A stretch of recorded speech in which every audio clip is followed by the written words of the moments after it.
ఖానాపూర్ మండల కేంద్రంలోని శ్రీ సీతారామచంద్ర స్వామి దేవాలయంలో శ్రీరామ హృదయ కలశ పూజ కార్యక్రమాలు ఘనంగా నిర్వహించారు. అర్చకులు శివప్రసాద్ శాస్త్రి ఆధ్వర్యంలో పూజలు నిర్వహించగా వికాస తరంగిణి నర్సంపేట శాఖ బాధ్యులు ఆలయ కమిటీ గ్రామ భక్త బృందం ఆధ్వర్యంలో శ్రీ విష్ణు సహస్రనామ పారాయణం నిర్వహించారు. ఈ సందర్భంగా శ్రీరామ కలశ ప్రచారకర్త దాస్యం రంగనాథ స్వామి మాట్లాడుతూ ప్రతి ఒక్కరూ సమాశ్రయనం పొంది దైవ సేవలో ఉండాలి అని పిలుపునిచ్చారు. శ్రీరంగంలో జరుగుతున్న శ్రీమదష్టాక్షరి మహామంత్ర కోటి జప హోమంలో భక్తులందరూ భాగస్వాములు కావాలి అని కోరారు. అనంతరం మహిళలు శ్రీరామ హృదయం కలశాలతో గిరి ప్రదక్షిణ చేయగా మంగళ శాసనాలు తీర్థ గోష్ఠితో కార్యక్రమం ముగిసింది.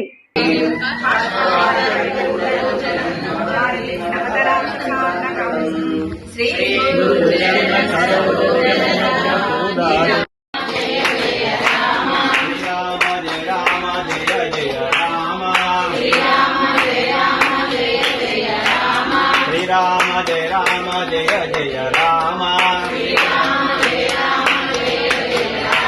శ్రీరామ జయ రామ జయ జయ రామ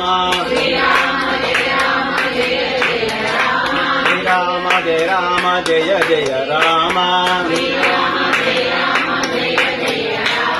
శ్రీరామ జయ రామ జయ జయ రామ శ్రీరామ జయ రామ జయ జయ రామ శ్రీరామ జయ రామ జయ జయ రామ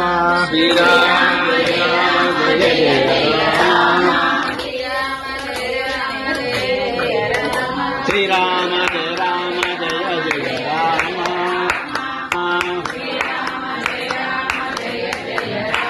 శ్రీరామ జయ రామ జయ జయ రామ శ్రీరామ జయ రామ జయ జయ రామ శ్రీరామ జయ రామ జయ జయ రామ శ్రీరామ జయ రామ జయ జయ రామ శ్రీరామ జయ రామ జయ జయ రామ శ్రీరామ జయ రామ జయ జయ